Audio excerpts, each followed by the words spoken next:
আসসালামু আলাইকুম, welcome to special cooking studio. আমি লিমু। চলে এসেছি সহজ, মজার এবং অল্প সময়ে তৈরি করা যায় স্বাস্থ্যসম্মত একটা রেসিপি, ম্যাঙ্গো সন্দেশ। বাজারে চলছে ম্যাঙ্গোর ভরা মৌসুম, ভাবলাম কিছু ম্যাঙ্গোর রেসিপি আপনাদের সাথে শেয়ার করি। আর এই নতুন নতুন রেসিপি পাওয়ার জন্য অবশ্যই আমার চ্যানেলটি সাবস্ক্রাইব করে নেবেন।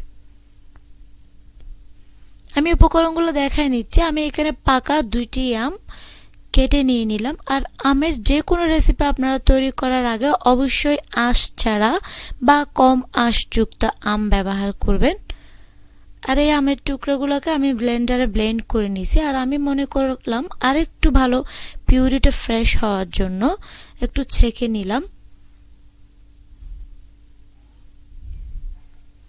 সেই সাথে আমার আরও লাগছে ছানা। আমি এখানে পুরো 1 লিটার দুধে ছানা কেটে নিলাম। আমার ছানাটা কতটা সফট আমি সেটাই দেখাচ্ছি।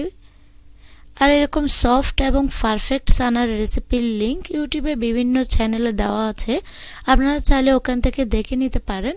আর এরপরেও যদি প্রয়োজন মনে করেন আমি ছানার লিংকটা আপনাদেরকে তৈরি করে দেখাবো ছানার রেসিপিটা।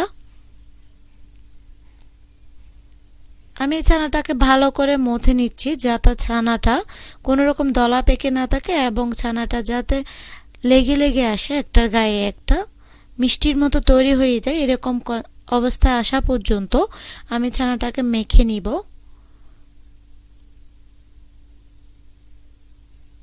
ছানাটা দলা পেকে আসছে, মানে ছানাটা হয়ে গেছে, আমি আর মথবো না। এদিকে দিয়ে দিলাম চুলায় একটা ফ্যানটাতে আমি দিয়ে দিচ্ছি আমের যে পিউরিগুলো আমি করে রাখছি, পিউরিগুলো দিয়ে দিলাম। এক্ষেত্রে যদি আপনি প্রয়োজন মনে করেন 2 টেবিল চামচ ঘি ব্যবহার করতে পারেন প্রথমে।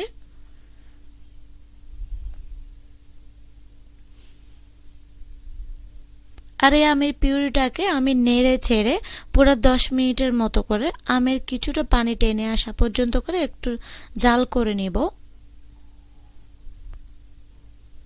সেই সাথে আমার চ্যানেলটি বা আমার রেসিপিটি যদি আপনাদের ভালো লেগে থাকে অবশ্যই আমার চ্যানেলটি সাবস্ক্রাইব করে নেবেন।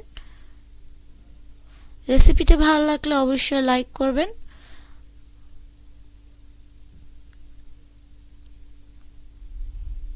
আমি পুরো 10 মিনিটের মতো করে অনবরত নেড়ে ছেড়ে এই আমের কিছুটা পানি টেনে আসা পর্যন্ত একটু জাল করে নিছি।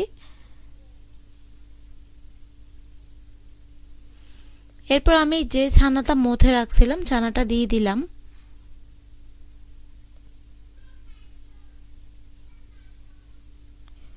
আপনি যদি বেশি পরিমাণ সন্দেশ তৈরি করতে চান এক্ষেত্রে ছানার পরিমাণটা একটু বাড়ায় নিতে হবে। আর আমের পিউরিটা আপনি চাইলে পরিমাণ আর একটু বাড়ায় নিতে পারেন। আমি এখানে পুরো 1 কাপের মতো আমের পিউরি ব্যবহার করছি। আর ছানাটা দেওয়ার পরে আমি এরকম পেছালা দিয়ে একটু চেপে চেপে পিউরির সাথে ভালো করে মিক্স করে নিচ্ছি। এক্ষেত্রে পুরো পিউরিটা একদম ফেস্ট হয়ে যাবে না, এতে করে সন্দেশের গায়ে যেরকম একটা গুটি গুটি ভাব থাকে এই গুটি গুটি ভাবটা অবশ্যই থাকবে। তবে বড় ধরনের যাতে কোনো রকম গুটি দানা না থাকে ছানার, এই জন্য আমি এভাবে করে ভালো করে মিক্স করে নিচ্ছি আমের পিউরির সাথে ছানাটা। আর এই কাজটা করলে আমি যেভাবে দেখাচ্ছি ঠিক এই প্রসেসে যদি আপনারা রেসিপিটা তৈরি করেন তাহলে বুঝবেন ছানাটা সন্দেশটা কতটা মজার করে তৈরি হয় এবং মিষ্টির দোকান থেকে অনেক অনেক বেশি মজা খাইতে এই সন্দেশটা। আর এভাবে করে আমি চেপে চেপে নেড়ে ছেড়ে পুরো 10 মিনিটের মতো করে এটাকে একটু ঝাল করে নিচ্ছি।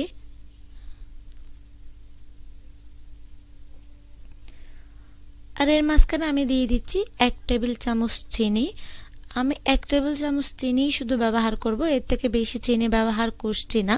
যেহেতু আমি আমের যে পিউরিটা ব্যবহার করছি এটা যথেষ্ট পরিমাণ মিষ্টি ছিল, সেই সাথে আমি এখানে কিছু গুঁড়া দুধ ব্যবহার করব। এজন্য গুঁড়া দুধটা দিলে মিষ্টি পরিমাণটা আর একটু বেড়ে যাবে, এজন্য আমি আর কোনো রকম চিনি ব্যবহার করছি না। আর এরপরও আপনার পছন্দ মতো আপনি মিষ্টি ব্যবহার এখানে করতে পারেন চিনির পরিমাণটা। আর সন্দেশের মিষ্টিটা সচরাচর একটু কমই হয়ে থাকে, এজন্য আমি খুব বেশি যাতে মিষ্টি হয়ে না যায় এজন্য চিনির পরিমাণটা খুব বেশি ব্যবহার করলাম না। আর এভাবে করে আমি অনবরত নেড়ে ছেড়ে এটাকে একটু মিক্স করে নিলাম চিনিটা গলে আসা পর্যন্ত। এভাবে করে আরো 2-3 মিনিট করে আমি অল্প অল্প করে পুরো 5 টেবিল চামচের মতো গুঁড়া দুধ এখানে ব্যবহার করব। তবে একসাথে দিচ্ছি না, বারবার করে আমি একবার করে 1 টেবিল চামচ করে প্রতিবারে গুঁড়া দুধ দিব এবং মিক্স করে নিব। আর রেসিপি সম্পর্কে কোনো কোয়েশ্চন থাকলে অবশ্যই আমাকে কমেন্টস করতে পারেন। সেই সাথে রেসিপিটা ভালো লাগলে ফ্রেন্ডস আর ফ্যামিলিকে শেয়ার করতে পারেন। আমি পুরো রেসিপিটা রাখছি, কোনো রকম কাটে নাই, বোঝার সুবিধার্থে বারবার করে গুঁড়া দুধ দিচ্ছি আর ভালো করে মিক্স করে নিচ্ছি। আর দেখে হয়তো বুঝতে পারছেন আমি চুলার আঁচটা একদম মিডিয়াম থেকে লোতে রেখে পুরো রেসিপিটা তৈরি করে নিচ্ছি। এক্ষেত্রে চুলার আঁচটা ভেরি ইম্পর্টেন্ট অবশ্যই। এভাবে করে আমি প্রায় আরো 10 মিনিটের মতো করে সবগুলা গুঁড়া দুধ দিয়ে ভালো করে মিক্স করে একটা ডো তৈরি করে নিছি। রুটি তৈরি করতে যেরকম একটা ডো, একটা মিডিয়াম শক্তও না নরমও না, ওভাবে এরকম একটা ডো তৈরি করে নিচ্ছি এবং চুলাটা বন্ধ করে দিছি।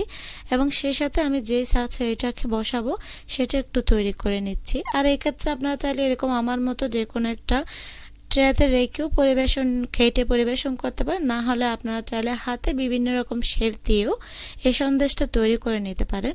আমি হাফ চা চামচের মতো ঘি দিয়ে একটু ব্রাশ করে নিলাম এবং ডোটা এখানে দিয়ে দিলাম, সন্দেশের ডোটা। পুরো সন্দেশের ডোটা দেওয়ার পরে আমি একটু পেঁচালা দিয়ে সমান করে একটা শেপ দিয়ে নিচ্ছি। এরপর আমি এটাকে আধ ঘন্টার মতো নরমাল ফ্রিজে রেখে দিব। এরপর কেটে আপনাদেরকে পরিবেশন করব। আর আমি এখানে আমার পছন্দ মতো কিছু বাদাম দিয়ে আমি পরিবেশন করছি। আপনারা আপনাদের পছন্দ মতো উপকরণ দিয়ে এটাকে সাজাইতে পারেন, পরিবেশন করতে পারেন। আমি কিন্তু এক্সট্রা কোনো ঘি ব্যবহার করি না, আপনি লক্ষ্য করলে বুঝবেন উপরে অনেকটা ঘি উপরে বেশি আসছে, যেহেতু আমি যে ছানাটা কাটছিলাম এই ছানাটার সাথে কিছু ঘি আমি অ্যাড করছিলাম, এই জন্য। এটা আমি আধ ঘন্টা রেখে দেওয়ার পরে একটু খেটে দেখাচ্ছি আপনাদেরকে। আমার পছন্দ মতো শেপ দিয়ে আমি এটাকে খেটে দেখাচ্ছি এবং অবশ্যই একটু তুলেও দেখাচ্ছি একটা। এভাবে করে খুব সহজভাবে আমি রেসিপিটা তৈরি করে দেখানোর চেষ্টা করছি আপনাদেরকে। ভালো লাগলে অবশ্যই একটা লাইক করবেন। আর আমি আমার পছন্দ মতো একটু পরিবেশন করলাম আপনাদের সামনে। কেমন লেগেছে অবশ্যই আমাকে কমেন্টস করে জানাবেন। রেসিপিটা ভালো লাগলে আমার চ্যানেলটি সাবস্ক্রাইব করবেন। আর যারা সাবস্ক্রাইব করেছেন তাদেরকে অসংখ্য ধন্যবাদ। সবাই ভালো থাকবেন, আমার আর আমার ফ্যামিলির জন্য দোয়া করবেন। আল্লাহ হাফেজ।